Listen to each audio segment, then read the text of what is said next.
할렐루야. 고난주간 특별 새벽 기도회 마지막 시간입니다.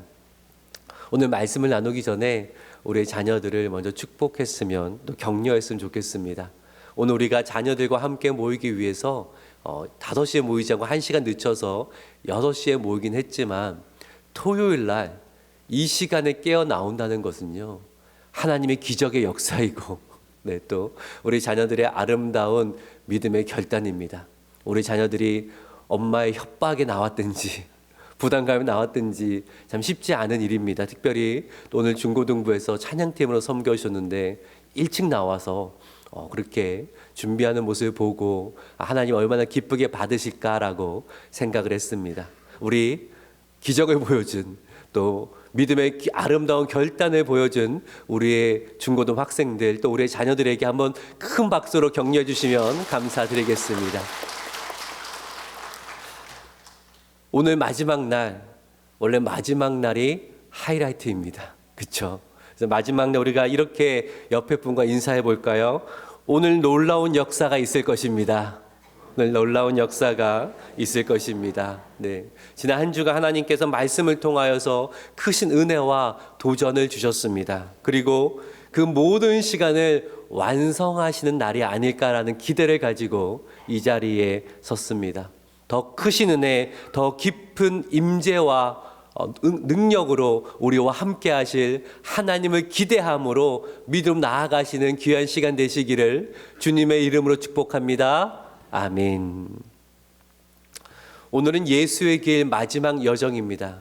이 마지막 여정에서 우리 주님은 우리에게 이 말씀을 하시는데 오늘 설교의 말씀이죠. 우리 자막이 나오니까 그 제목을 같이 한번 읽어볼까요? 시작. 내가 너희와 항상 함께 있으리라. 아멘. 내가 너희와 항상 함께 있으리라. 이 짧은 구절은요, 성경의 처음부터 끝까지를 설명하는 문장이기도 합니다. 누군가를 처음 만났다고 해보죠. 처음 만났을 때 여러분을 처음 소개한다라고 한번 가정을 해볼까요? 그러면 뭐라고 나를 소개하겠습니까?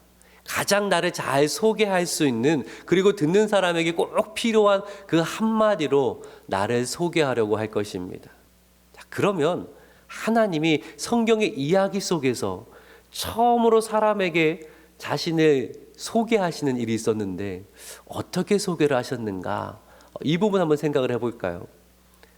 성경에서 하나님의 이름이 처음 스스로 하나님의 그 말씀 속에 계시되는 장면이 출애굽기에 나옵니다. 출애굽기에 놀라운 신비로운 광경이 하나 있었죠. 광야에 떨기나무가 있었는데 그 나무에 불이 붙었는데 타지를 않는 겁니다. 그 신비로운 광경을 목격한 사람이 누구였어요? 모세였죠. 모세가 그 장면을 보고서는 너무나 신기해서 가까이 갔을 때에 하나님께서 모세를 부르십니다. 모세야, 모세야 부르세요. 깜짝 놀라서 하나님의 말씀에 귀를 기울이는데 하나님이 모세를 부르셔서는 이스라엘을 구출해라. 지금 이집트의 노예 생활하고 있는 그 이스라엘을 구원해내라라는 놀라운 사명을 주셨습니다. 그 사명을 처음 들은 모세는요, 할렐루야 감사합니다가 아니라 하나님 내가 무엇이간데, 아니 내가 어떻게 그런 엄청난 일을 할 수 있겠습니까? 나는 나이가 80입니다. 가진 것도 아무것도 없습니다. 그런 이야기를 한 거예요. 그렇잖아요. 부르시려면 40세에 이집트의 왕자로 있을 때 좀 불러주시지. 이제는 아무것도 없는 80 노인인데, 힘도 없는데, 아니 나에게 어떻게 그런 일을 하라고 하십니까? 모세의 마음 가운데 할 수 없는 이유들이 계속 떠올랐을 거예요. 그때에 하나님이 모세에게 반박할 수 없는 단 한마디의 말씀을 합니다. 그게 뭐냐면 내가 너와 함께 하겠다. 내가 너와 함께 하겠다. 그 말씀에 수긍한 모세가 다시 질문하죠. 그러면 하나님, 제가 이스라엘 자손에 갔는데 그들이 하나님이 누구시냐라고 물어보시면 제가 뭐라고 이야기를 할까요? 그러자 하나님이 그래? 그럼 나를 소개해 줄게 라고 하면서 이렇게 말씀하셨어요. 출애굽기 3장 14절의 말씀을 같이 한번 읽어볼까요? 시작. 하나님이 모세에게 이르시되 나는 스스로 있는 자이니라. 뭐라고 소개하세요? 나는 스스로 있는 자. I am who I am 이라고 소개를 하세요. 나는 스스로 있는 자. 상당히 철학적, 존재론적인 기술인 것 같아서 좀 어렵게 느껴지긴 하는데요. 나는 스스로 있는 자, 이것을 히브리어로는 여호와입니다. 우리가 잘 아는 여호와라는 것이 사실은 그런 의미 속에서 나온 건데, 이것이 되게 철학 존재론적인 그러한 설명을 하시는 게 아니에요. 지금 이집트의 노예로 있는 이스라엘에게 하나님께서 가장 자신을 잘 소개할 수 있는 그 말씀을 하는데, 나는 스스로 있는 자, 이것은 조금 더 번역을 좀 어렵게 한 것이고, I am who I am. 직역하면 뭐예요? 나는 나야. 나야 나. 이렇게 말씀하시는 거예요. 이런 비유로 한번 설명을 드려볼게요. 작은 아이가 깜깜한 골목길을 걸어가고 있어요. 얼마나 무섭습니까? 그때 누군가가 딱 나타났는데 깜짝 놀라서 봤는데 아빠예요. 아빠가 빙그레 웃으면서 아이에게 말합니다. 나야, 나야, 놀라지 마. 나야. 이제 아빠가 너와 함께해. 아빠가 너와 함께 걸어갈 거야. 너 걱정할 필요가 하나도 없어. 나야, 나. 이러한 의미인 겁니다. 이스라엘 자손들이 그 애굽 바로의 횡포 속에서, 그 압제 속에서 고통스러워할 때, 신음할 때에 하나님께서 모세를 보내셨는데, 모세를 통해 하신 말씀은 뭐예요? 나야. 나야, 나. 내가 너희와 함께 할 거야. 내가 너희를 구원할 거야. 내가 너희를 떠나지 않고 너희와 함께 할 거야. 그러니 여호와라는 그 이름 안에 들어가 있는 의미가 무엇입니까? 백성과 함께 하시는 하나님. 그것을 강조하기 위해서 처음 하신 말씀이 나는 여호와야. 나야. 내가 너와 함께 있어. 이렇게 말씀하신 거예요. 성경은요, 정말 처음부터 마지막까지 그 백성과 함께 하시는 하나님의 이야기예요. 창세기 이야기 생각해 보세요. 하나님이 이 모든 세상을 창조하셨어요. 성경은 이 이야기를 하는 데 있어서 하나님은 어떻게 창조하셨는가, 사실은 며칠에 뭐를 창조하셨는가, 우리가 성경 퀴즈 하면 몇째 날에 뭐 창조했습니까? 이런 거 물어보지만 성경이 의도하는 것은 그걸로 퀴즈 내라는 의도가 아니었어요. 넷째 날에 뭐 만들었게요? 그거 퀴즈하는 의도가 아니라, 성경이 의도하는 것은 하나님이 그 모든 세상을 다 창조하신 후에 저 멀리서 지켜보신 것이 아니라 그곳에 임하셨다라는 거예요. 그래서 어떻게 하셨냐면, 사람을 어떻게 지으세요? 사람은 말씀으로만 지은 것이 아니라 그분의 형상대로 지으시고 그분의 생기를 인간에게 불어넣으셨어요. 그분의 숨결을 인간에게 불어넣으셨어요. 왜 그렇게 하셨을까요? 사람과 인격적인 관계를 맺기 위해서 그런 거예요. 하나님은 이 모든 걸 만드시고 사람을 창조하신 이후에 멀리서 지켜보신 분이 아니라 사람과 함께 하기를 원하시고 인격적인 사랑의 관계를 맺어 가셨다라는 것입니다. 출애굽기에서 하나님 모세를 보내셔서 10가지 재앙을 통해서 바로를 항복시킨 다음에, 그 다음에 이스라엘 백성은 광야로 이끌어 가시잖아요. 광야에서 하나님이 그들과 함께함을 보여주기 위해서 어떻게 하셨습니까? 출애굽기 13장 21절과 22절의 말씀을 우리 같이 한번 읽어볼까요? 시작.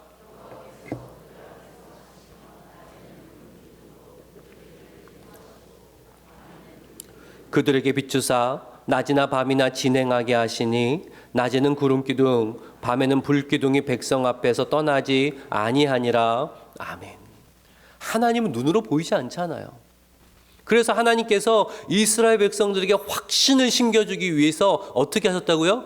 낮에는 구름기둥의 형상으로, 밤에는 불기둥의 형상으로 항상 하나님이 우리와 함께 하시는구나라는 것을 그들이 느끼게 해주셨다라는 거예요. 그리고 하나님은 성막을 짓게 하셔요. 제사를 받기 위해서 성막을 지으신 것이 아니라 하나님이 너희와 함께한다, 하나님의 임재를 드러내기 위해서 성막을 짓게 한 거예요. 이스라엘 사람들은 성전을 참 중요하게 여깁니다. 성전을 자랑해요. 성전은 그들에게 자랑이고 그들에게는 정체성과 같은 거예요. 왜냐하면 성전이 의미하는 건 뭐예요? 하나님이 우리와 함께 하신다. 이거예요. 하나님이 우리와 함께 하신다의 그 절정이 무엇입니까? 하나님이 사람이 되셨다. 예수님이 사람으로 이 땅에 오신 거예요. 어느 정도로 함께 하셨냐면 사람이 되어서 사람과 함께 웃으시고 우시고 먹고 마시고 주무시며 이야기를 나누시며 사람과 함께 하신 이야기. 그것이 성경에 쭉 기록되어져 있다라는 거예요. 하나님은 정말 상상할 수 없는 방식으로 상상할 수 없는 깊이로 우리와 함께 하십니다. 우리의 길과 함께 하시고 우리의 아픔에 함께 심지어 우리의 죽음까지도 함께 하기를 원하세요. 무엇을 통해서? 주님의 십자가의 죽으심과 부활을 통하여서 그분의 죽으심에 우리를 동참시키셔서 나는 죽고 예수로 사는 자로 우리의 삶을 살아가게 하신다라는 거예요. 그래서 기독교 작가 헨리 나우에는 이런 말을 했습니다. 하나님이 우리의 인생에 동참하지 않는 부분은 하나도 없다. 하나님이 우리의 인생에 동참하지 않는 부분은 하나도 없다라는 거예요. 오늘 본문인 요한복음 14장을 보면 하나님이 어떻게 우리와 함께 하시는지 신비로운 방식을 설명해 주시는데 요한복음 14장 16절과 17절의 말씀입니다. 우리 16절 17절 같이 한번 읽어볼까요? 시작. 그가 또 바른 보혜사를 너희에게 주사 영원토록 너희와 함께 있게 하리니 그는 진리의 영이라. 세상은 능히 그를 받지 못하나니 이는 그를 보지도 못하고 알지도 못함이라. 그러나 너희는 그를 아나니 그는 너희와 함께 거하시며 또 너희 속에 계시겠음이라. 아멘. 이 상황이 어떤 거냐면 이제 예수님이 제자들에게 말씀하시기를 내가 너희를 떠날 거다. 너희는 나와 이제 함께 할 수가 없어 라고 하시니까 제자들이 깜짝 놀라고 두려운 거예요. 예수님의 부재라는 것은 그들이 생각도 하기 싫었던 정말 감당하기 힘든 현실이거든요. 근데 예수님이 제자들에게 무서워하지 마. 왜냐하면 하나님께서 또 다른 보혜사를 너에게 보내실 거야 라고 했어. 또 다른 보혜사. 보혜사라는 것은요, 말은 어렵지만 무슨 뜻이냐면 곁에서 나를 도와주시는 분이라는 거예요. 곁에서 나를 도와주시는 분. 그 전까지 예수님이 제자들 곁에서 제자들을 도와주셨는데 이제 예수님은 떠나지만 예수님의 부재 속에서 오히려 더 깊은 하나님의 임재를 경험하게 될 거라는 거예요. 왜냐하면 또 다른 보혜사 성령께서 그들과 함께 하신다라는 거예요. 성령을 통해 하나님과 더 깊고 친밀한 관계를 누릴 수 있다는 거예요. 왜냐하면 성령은 우리의 곁에 계시는 분이 아니라 어디 계셔요? 우리의 속에, 우리의 안에 계시다는 거예요. 성령의 헬라어로 푸뉴마라는 단어인데 이것은 숨결이라는 그런 뜻을 갖고 있는 단어예요. 숨결. 하나님은 성령을 통해 숨결처럼 호흡처럼 우리와 함께 하세요. 창세기 이야기 제가 말씀드렸잖아요. 하나님이 사람을 지으신 다음에 어떻게 하세요? 생기를 푸뉴마를 숨결을 인간에게 불어넣으세요. 그렇게 함께 하셨거든요. 그리고 이 성령 시대, 이 시대에는 하나님의 성령, 숨결로 표현되는 그 푸뉴마, 하나님의 성령을 보내주셨다라는 거예요. 호흡이라는 것은, 숨결이라는 것은 우리와 가장 가까운 거예요. 깨어있을 때나 잠을 잘 때나 숨은 늘 우리와 함께 있어요. 그렇죠? 가장 가까운 거예요.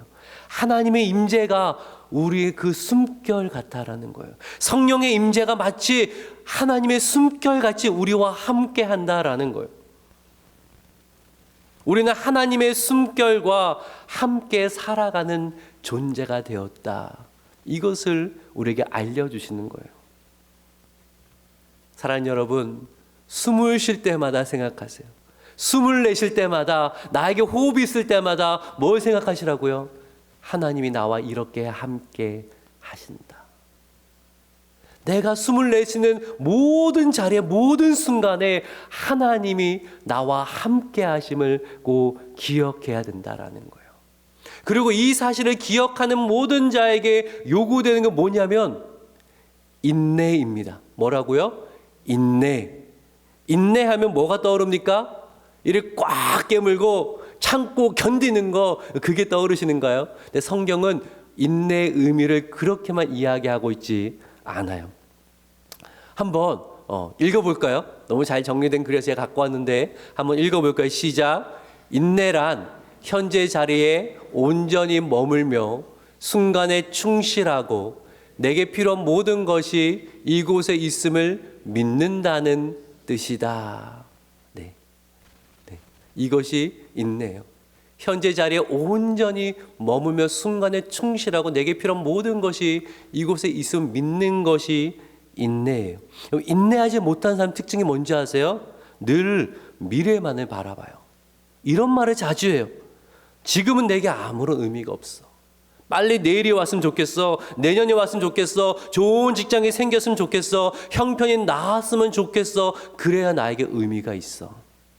이런 사람은요, 현재를 사는 것이 아니라 미래를 살아요. 앞당겨서 미래를 살고 있어요. 중학교 때는 고등학교 때를, 고등학교 때는 대학교를, 대학에서는 작은 직장을, 작은 직장에서는 큰 직장을, 큰 직장에서는 은퇴 이후를. 중요한 순간은 언제 있어요? 늘 저기 있어요. 늘 저기 있어요. 지금 여기는 무의미해요. 내가 바라보는 항상 저기예요. 삶을 앞당겨 사는 거예요. 오늘을 살아야 되는데 자꾸 앞당겨 살아요. 미래를 살려고 해요. 그것은 지혜로운 태도가 아니라는 거예요. 성경은 삶을 앞당겨 살려고 말씀하는 것이 아니라 오늘을 살아가라고 이야기해요. 왜냐하면 하나님은 저 멀리 계시는 것이 아니라 나중에 언젠가 형편이 좋아졌을 때에 나와 함께 하시는 것이 아니라 내가 언젠가 어른이 되었을 때에, 내가 좋은 대학에 갔을 때, 좋은 직장에 취직했을 때에 그때 나와 함께 하시는 것이 아니라 언제 함께 하신다고요? 지금 오늘 호흡처럼 나와 함께 하신다는 거예요. 지금 이 자리에 나와 함께 하신다는 거예요. 여러분이 치열하게 공부하고 있는 이 자리에, 여러분이 치열하게 직장 생활하고 있는 그 자리에, 여러분이 가정의 일을 담당하는 그 자리에, 일하고 있는 그 자리에, 때로는 외롭게 있을 그 자리에 하나님이 우리와 호흡처럼 함께 하신다라는 거예요. 그리고 성령은 먼 미래에 말씀하시는 분이 아니에요. 우리의 믿음이 더 성장하면 그때 이야기해 주시는 분이 아니에요. 성령은 오늘 이 순간 지금 우리에게 말씀하시고 지금 우리에게 역사하신다라는 거예요. 그것을 붙들 수 있어야 돼요. 그래서 헨리 나우먼은요, 우리가 온전히 이루어야 인내에 대해서 이렇게 글을 남겼습니다. 그 글을 제가 한번 읽어드릴게요. 예수님은 인내하라고 말씀하신다. 인내란 지금 이 순간에 충실하여 현재의 의미를 온전히 경험한다는 뜻이다. 그러면 그 순간에 뿌려진 씨앗이 자라나 당신을 미래로 인도한다. 미래는 옥토 속의 씨앗처럼 현재 속에 숨어 있다. 자신이 서 있는 땅을 잘 갈고 걸음을 주면 결국 약속이 이루어진다. 이것이 우리가 이루어내는 인내의 의미입니다. 여러분 조급해하지 마세요. 지난번에 교회 대청소할 때 화단에 예쁜 꽃들도 이렇게 그 다음 주에 잘 심어놨는 4월 5일 날. 여러분 만약 씨앗을 심었다 그러고 그 씨앗을 어떻게 해야 돼? 심으면 계속 물을 줘야 되잖아요. 근데 잘 자라고 있는가 한번 파보고 또 자라고 있는 잘 파보고, 이건 계속 파보면 어떻게 될까요? 그 씨가 뿌리를 내리지 못해요. 조급해하면 안 돼요. 씨를 심었으면 그 안에 생명이 있고 자라날 것을 믿기 때문에 그냥 오늘 물을 주는 거예요. 오늘 걸음도 주는 거예요. 그러다 보면 하나님이 자라나게 하시고 열매 맺게 하시는 거예요. 우리의 삶도 그와 같아요. 하나님이 우리 안에 심어 놓으신 약속을 믿으셔야 돼요. 성령이 우리와 함께 하시면 믿으셔야 돼요. 저 멀리 계신 것이 아니라 지금 내 속에 이 자리에 함께 하시거든요. 지금 우리의 삶 가운데 역사하고 계시거든요. 지금 우리의 삶 가운데 하나님의 씨앗을 자라나게 하신다라는 거예요. 여러분이 어리더라도 성령은 여러분 안에 계셔요. 그리고 지금 역사하고 계세요. 그러면 내가 할 일은 뭐예요? 오늘 잘 살아가는 거예요. 오늘 하나님 보시기에 신실하게 살아가는 거예요. 왜냐하면 오늘 여기에 하나님이 계셔요. 오늘 여러분이 공부하는 그 자리에 하나님이 계셔요. 오늘 여러분이 일하는 그 자리에 하나님이 계세요. 오늘 여러분이 살아가는 그곳에 하나님이 나와 함께 하시는 거 어떻게 해요? 숨결처럼 우리와 함께 하시는 거예요. 그걸 알면요, 오늘은 언제나 주님의 날이에요. 일주일에 한 번 주일만 주님의 날이 아니라 오늘은 언제나 주님의 날이에요. 그리고 내가 있는 그 자리는 언제나 하나님의 거룩한 임재가 있는 하나님의 특별한 자리예요. 내가 있는 그곳이. 우리는 이것을 붙들므로 오늘을 온전히 살아가는 법을 늘 연습하셔야 됩니다. 상황이 나아지면 내가 나중에는 잘 살 거 아니요. 신앙은 오늘 잘 사는 거예요. 오늘 하나님의 임재 속에서 나와 함께 하시는 하나님을 바라보면서 오늘 사랑하며 살아야 되고, 오늘 섬겨야 되고, 오늘 헌신해야 되고, 오늘 용서해야 되고, 오늘 열심히 달려가야 되는 거예요. 그렇게 오늘 물을 계속 줄 때에 하나님께서 그것을 자라나게 하십니다. 우리 성령님은 오늘 나의 삶 가운데 역사하고 계십니다. 오늘 나의 삶 가운데 그분의 뜻을 이루어가고 계십니다. 여러분, 이 사실을 믿으시기를 주님의 이름으로 축원합니다. 아멘. 이 믿음 가지고 오늘을 위해 기도하시고 오늘을 기대하시며 오늘 주와 함께 동행하며 주님의 길로 나아가는, 예수의 길로 나아가는 저와 여러분 되기를 주님의 이름으로 축원합니다. 아멘.